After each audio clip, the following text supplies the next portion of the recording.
अकरम और फराज दो भाई थे जो एक छोटे से गांव में रहते थे। अकरम पढ़ाई का बहुत शौकीन था और हमेशा किताबों में गम रहता, जबकि फराज बिल्कुल था। वह दिन रात शरारतों में लगा रहता और गांव के सब लोग उससे तंग भी रहते थे। मगर उसकी शरारतों में एक मजाक भी होता था जिससे सब हंस पड़ते। एक दिन दोनों खेतों में खेल रहे थे कि फराज को एक अजीब सा चमकता हुआ पत्थर मिला। वह हैरत से अकरम को बुलाकर कहने लगा, भाई देखो, यह तो बिल्कुल किसी जादुई फिल्म का प्रॉप्स लग रहा है। अकरम ने गंभीरता से कहा, फराज, यह आम चीज नहीं है, इसमें कुछ राज छिपा हुआ है। जैसे ही फराज ने पत्थर को हाथ लगाया तो जमीन हिलने लगी। अचानक उस पत्थर से एक रोशन दरवाजा निकल आया। इस दरवाजे के पार एक अजीब सी दुनिया दिखाई दे रही थी, जहां आसमान नीला मगर जमीन सुनहरी थी। परिंदे ऐसे गाते जैसे कोई डीजे ट्रैक बज रहा हो। दोनों भाई हैरान खड़े थे कि अचानक एक बड़ा सा खरगोश कूदकर उनके सामने आ गया। उसके कान इतने लंबे थे कि लग रहा था जैसे वाईफाई के एंटीना हो। खरगोश ने गंभीरता से कहा, हीरो, हमारी दुनिया को बचाने के लिए तुम्हें जादूगर झोलन को हराना होगा।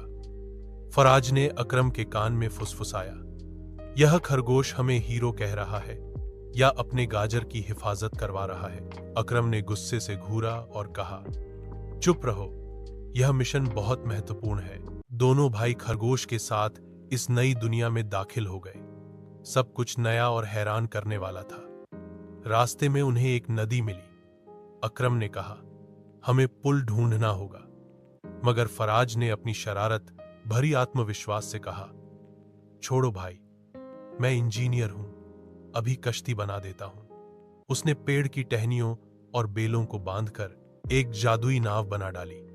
दोनों भाई नाव में बैठे ही थे कि वह धीरे धीरे डूबने लगी। पानी में छपाकते हुए अकरम चिल्लाया, वाह उस्ताद, क्या तैराकी की मुफ्त सेवा भी साथ थी। मुश्किल से दोनों किनारे तक पहुंचे और खरगोश ने अपना माथा पीटा, हीरो ऐसे होते हैं या कॉमेडी शो वाले।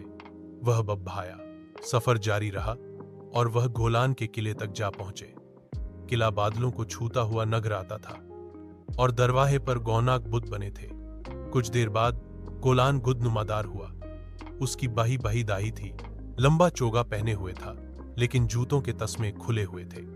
धारा हौंसते हुए बोला, वाह भाई, यह विलन है या शादी का डीजे। झोलन ने गुस्से से अपनी जादुई छड़ी घुमाई और आग का तूफान छोड़ा। फराज चिल्लाया, अकरम, यह तो बिल्कुल अम्मा की जलती हांडी जैसा धुआं है। अकरम ने उसे संभाला और कहा, फराज, मजाक छोड़ो, कुछ करना होगा। उस वक्त अकरम ने वही चमकता पत्थर उठाया। उसे याद आया कि किताबों में उसने कुछ जादुई अल्फाज पढ़े थे। वह अल्फाज दोहराने लगा और फराज ने भी साथ में कहा, पत्थर भाई, बस एक बार काम कर जा। अचानक एक चमकदार घेरा बन गया। इस रोशनी ने झुलान को घेर लिया और उसकी जादुई दाढ़ी खड़ी हो गई। झुलान चिल्लाते हुए बोला, यह दाढ़ी मेरी 100 साल की मेहनत है। मगर रोशनी इतनी शक्तिशाली थी कि वह धुएं में गायब हो गया। खरगोश खुशी से उछल पड़ा।